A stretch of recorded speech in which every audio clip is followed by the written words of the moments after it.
السلام علیکم اسٹوڈینٹس. تو ہم لوگ نے لاسٹ ٹائم ڈرگ ڈسٹریبیوشن پڑھا تھا. آج ہم لوگ ڈرگ میٹابولزم سٹارٹ کریں گے. تو جو آپ کی ڈرگ میٹابولزم ہوتی ہے وہ کیا ہوتی ہے؟ بایو ٹرانسفارمیشن ہوتی ہے. بیسیکلی جو آپ کی بایو ٹرانسفارمیشن ہوتی ہے وہ کیا ہوتی ہے؟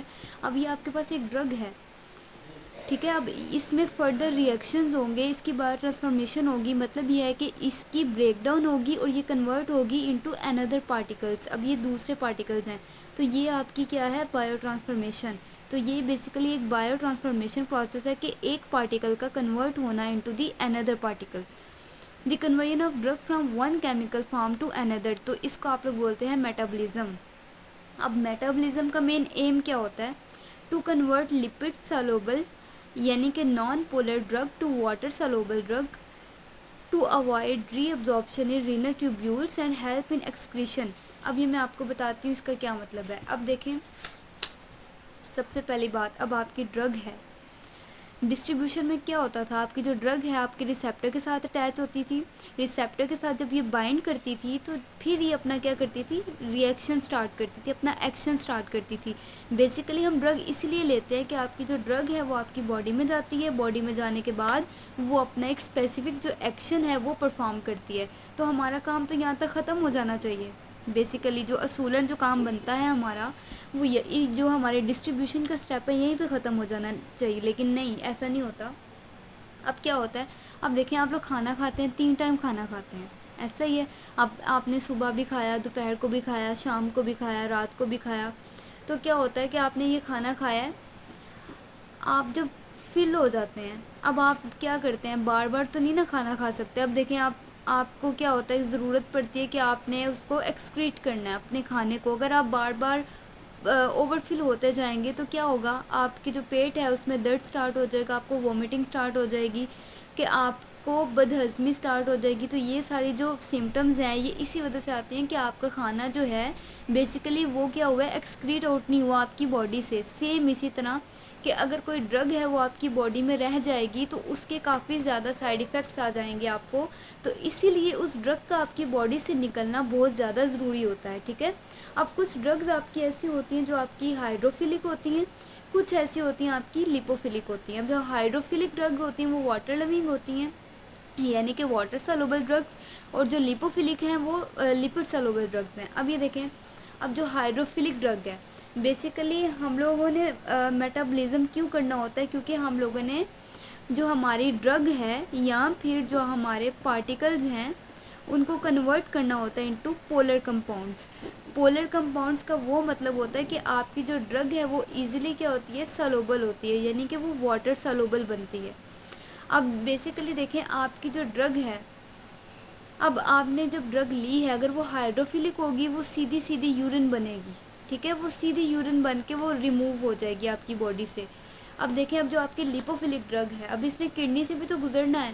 اب جو کڈنی ہے وہ ہائیڈروفیلک جو چیزیں ہیں ان کو ایزیلی پاس کرتی ہے، اسی وجہ سے یہاں سے یورین بن رہا ہے.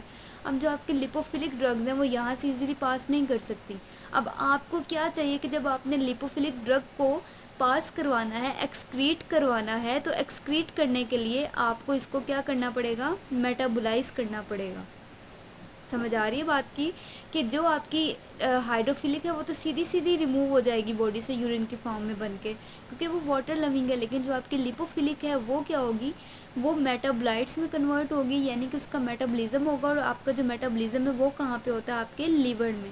کہ آپ کی جو ہے لیپوفیلک جو ڈرگ ہے وہ لیور میں جائے گی، وہاں سے میٹابولائز ہوگی. اور جو آپ کی جو ڈرگ ہے جب وہ آپ کے لیور میں جاتی ہے، جب وہ آپ کے لیور میں جائے گی تو وہاں پہ جا کے کیا ہوگی؟ میٹابولائٹس میں کنورٹ ہوگی.